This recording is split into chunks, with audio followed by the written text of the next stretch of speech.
Hello बच्चों, welcome to my channel DRMTD।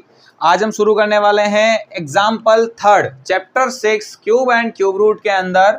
Example third क्या कहता है, देखो, इज 53,240 53240 अ परफेक्ट क्यूब। क्या ये परफेक्ट क्यूब नंबर है या नहीं है? अब आगे इतना तामझाम दिया हुआ है तो इसका मतलब ये परफेक्ट क्यूब नहीं होगा, ठीक है ना। अपन फाइंड भी करेंगे, लेकिन ये इतना सारा आगे फलाना टिमका देने का मतलब यही है कि ये परफेक्ट क्यूब नंबर नहीं है। If not, then by which smallest natural number should 53,240 be divided so that question is a perfect cube. इस नंबर को छोटे से छोटे कौन से नंबर से डिवाइड किया जाए? 53,240 को ऐसे कौन से स्मॉलेस्ट नंबर से मैं डिवाइड करूं ताकि जो मुझे आंसर मिले या जो क्वेश्चन मिले वो एक परफेक्ट क्यूब नंबर मिले। तो सबसे पहले इसको तो फाइंड करें कि ये परफेक्ट क्यों नहीं है, किसका ट्रिपलेट नहीं बन रहा है। तो देखो बच्चों, फाइंड करते हैं। 53,240 और प्राइम फैक्टराइजेशन के अंदर प्राइम नंबर का यूज लेना पड़ेगा। 2, 3, 5, 7, 11, 13 और भी खूब है। सबसे पहले कौन से प्राइम नंबर की बारी आती है? 2 की। तो क्या ये नंबर 2 से डिवाइड होगा? बिल्कुल होगा। जिसका लास्ट डिजिट, जिसका 1th डिजिट 0, 2, 4, 6, 8 होता है वो वो नंबर 2 से डिविजिबल होता है, यानी ये नंबर 2 से डिविजिबल होगा। हमें 2 से डिवाइड करना ही करना है, ठीक है। माता जी की कसम, इसको 2 से डिवाइड करना ही पड़ेगा अपने को, क्योंकि इसके पीछे क्या है? 0 है। अब देखो डिवाइड करते हैं। 2 की टेबल में 5 तो नहीं आता बच्चों, लेकिन 2 2 4 जरूर आता है। यहाँ पर 5 है तो 1 बच गया, उसे यहाँ पर लिखेंगे अपन। कितना बन गया? 13 बन गया। 2 की टेबल में 13 तो नहीं आता, लेकिन 2 6 12 जरूर आता है। यहाँ 13 है, 1 बच गया तो 1 यहाँ लिखेंगे और यहाँ पर 12 फॉर्म हुआ है। 2 6 12, 2 की टेबल में 12 आता है। 2 की टेबल में 4 2 टाइम आता है और 0 should be as it is. ये लो, इसको साफ कर दिया। अब जो नंबर मिला, क्या ये नंबर अभी भी 2 से डिवाइड होता है? तो पीछे बेटा 0 है, तो जब तक पीछे 0 2 4 6 8 रहेगा वो नंबर 2 से डिवाइड होगा। तो अपने को 2 से डिवाइड करना ही करना है। 2 की टेबल में 2 1 टाइम, 2 की टेबल में 6 3 टाइम, 2 की टेबल में 6 3 टाइम, 2 की टेबल में 2 1 time and 0 should be as it is. अभी भी ये नंबर 2 से डिवाइड होगा कि नहीं होगा? पीछे 0 है, 2 से डिवाइड करते जाओ। चलो 2 से वो डिवाइड करते हैं। अब 2 की टेबल में 1 तो आता नहीं है, 1 तो छोटा है ना इससे, तो स्टार्टिंग में अपन 2 डिजिट ले लेते हैं। 13 बन गया। 2 की टेबल में 13 नहीं आता, 2 6 12 जरूर आता है। यहाँ 13 है, 1 बचा, फिर से 13 बन गया। 2 6 12 आता है, यहाँ 13 है, फिर से 1 बच गया। 11 बन गया। 2 5 10, यहाँ 11 है, 1 बच गया। 10 बन गया। 2 5 10। आगे देखो, अब ये नंबर 2 से डिवाइड नहीं होता। देखो अब ये नंबर 2 से डिवाइड नहीं होता। क्यों नहीं होता अनमोल? क्योंकि इसके पीछे क्या नहीं है? 0 लिखा नहीं मैंने। 0 2 4 6 8 ये डिजिट नहीं है, तो ये नंबर 2 से डिवाइड नहीं होगा। तो 2 के बाद में कौन से प्राइम नंबर की बारी आती है? 3 की आती है। क्या ये नंबर 3 से डिवाइड होगा? तो इनके डिजिट को सम कर दो आप। 6 + 6 5 + 5। मैंने इन सभी डिजिट को सम कर दिया। सभी डिजिट को सम करने पर कितना आएगा बेटा? 22 आएगा। कितना आएगा? 22। अब 22 3 का मल्टीपल नहीं है, 3 की टेबल में ही नहीं आता 22, तो ये नंबर 3 से भी डिवाइड नहीं होगा। उसके बाद में बारी आती है 5 की। क्या ये नंबर 5 से डिवाइड होगा? तो मैंने आपको साफ साफ बोला हुआ है कसम खा के कि जिन नंबर का लास्ट डिजिट 0 या 5 होगा वो नंबर 5 से डिवाइड होगा, यानी ये नंबर 5 से डिवाइड होगा। डिवाइड करना पड़ेगा आपको। 5 के टेबल में 6 तो नहीं आता, लेकिन 5 1 5 जरूर आता है, और यहाँ 6 है तो फिर से 1 बच गया। अब 5 बना 16। 5 के टेबल में 16 तो नहीं आता, लेकिन 5 3 15 जरूर आता है, और यहाँ 16 है तो फिर से 1 बच गया, 15 बन गया। 5 के टेबल में 15 3 टाइम, 5 1 5। ये लो, अब ये नंबर 5 से डिवाइड होगा क्या? अभी भी नहीं होगा, क्योंकि इसके पीछे ना 0 है ना 5 है। अब देखो बेटा, क्या ये नंबर 7 से डिवाइड होगा कि नहीं होगा?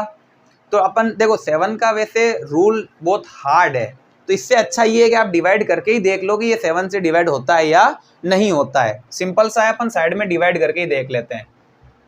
देखो 7 की टेबल में 1 तो नहीं आता क्योंकि छोटा है, तो 2 डिजिट ले लिया। 7 1 7, ठीक है।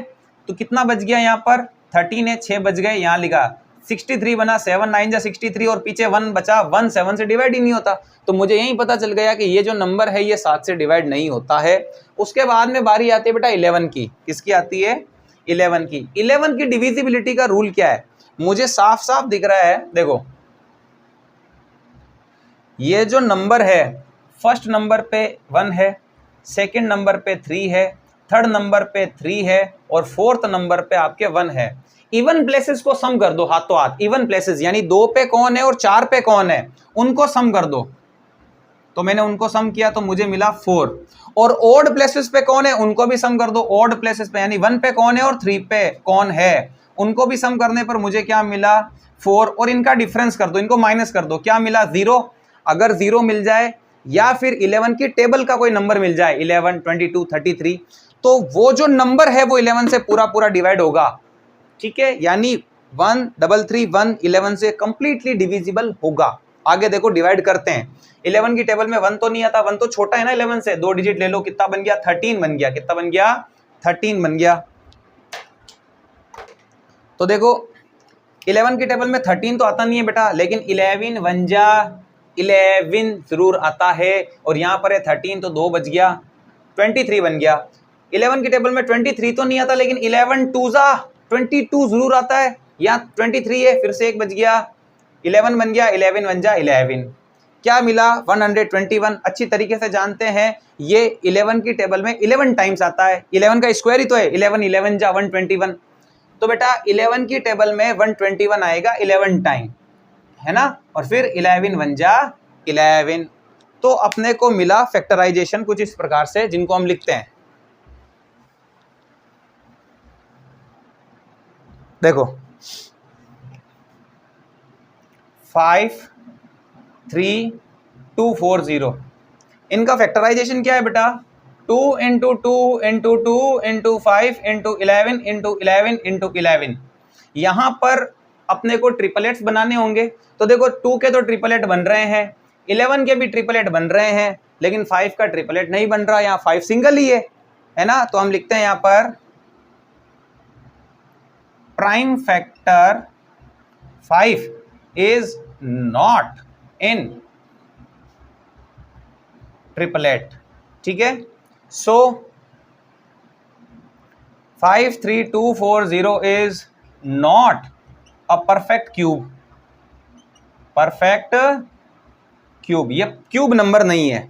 ठीक है, अब डिमांड क्या है कि इसको किससे डिवाइड किया जाए कि ये परफेक्ट क्यूब नंबर मिल जाए। तो देखो मेरी बात सुनो, इसका फैक्टराइजेशन ये रहा। अगर इस फैक्टराइजेशन में 5 नहीं होता, क्योंकि यहां पर डिवाइड करने की बात चल रही है, तो अगर मैं 5 को हटा दूं तो जो पीछे बचेगा वो तो ट्रिपलेट है, और इनको मल्टीप्लाई करने पर जो नंबर आएगा वो परफेक्ट क्यूब नंबर होगा। यानी यहां पर 5 ही तो एक्स्ट्रा में है। तो हम इन सभी को किससे, मतलब इस पूरे के पूरे फैक्टराइजेशन को किससे डिवाइड करेंगे? 5 से डिवाइड करेंगे। चलो मैं आपको एक छोटे लेवल पे एक चीज समझाता हूं। 10 को अगर मैं 2 से डिवाइड करता हूं तो भी 5 आएगा। ठीक है, 10 को अगर मैं 2 से डिवाइड करता हूं तो 5 आएगा। और 10 का जो फैक्टराइजेशन है, 10 का फैक्टराइजेशन लेने पर आपको 2 इंटू 5 मिलेगा। ठीक है, अगर उसको भी मैं 2 से डिवाइड करता हूं तो भी तो मुझे 5 ही मिलेगा, हाँ या ना। तो इसका फैक्टराइजेशन लेने से मुझे ये पता चल गया कि इसमें 5 एक्स्ट्रा में है। ठीक है, यानी कि 5 का ट्रिपलेट नहीं है, तो मुझे 5 से डिवाइड करना चाहिए ताकि 5 से 5 कट जाए।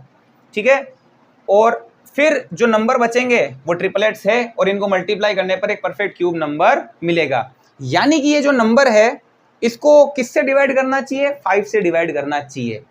तो देखो अपन लिखते हैं डिवाइडेड बाय 5। किससे डिवाइड करेंगे? 5 से डिवाइड करेंगे। तो देखो भाई, अपने को तो बस इतना ही बताना था कि किससे डिवाइड किया जाना चाहिए ताकि एक परफेक्ट क्यूब नंबर मिल जाए। क्वेश्चन की डिमांड तो यही है कि बस आप इतना बता दो कि किससे डिवाइड करना चाहिए।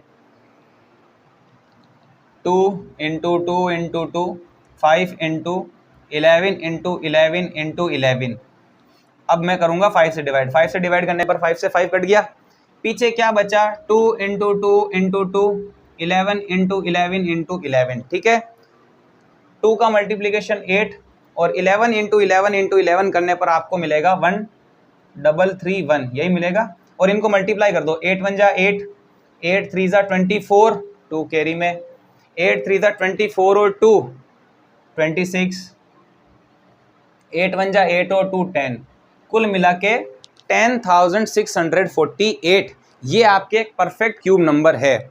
अगर मैं इस नंबर को डायरेक्ट अगर मैं 5 से डिवाइड करता तो भी मुझे यही मिलता, जो चीज मैंने आपको यहां पर सिखाई थी, ठीक है ना। आई बात समझ में कि नहीं आई? अगर मैं 53,245 से डिवाइड करता तो भी मुझे यही नंबर ऑब्टेंड होता। इसी के साथ आपके एग्जाम्पल 3 कंप्लीट होता है। अब इसको नोट कीजिए, नेक्स्ट वीडियो में मिलते हैं एग्जाम्पल 4 के साथ। तब तक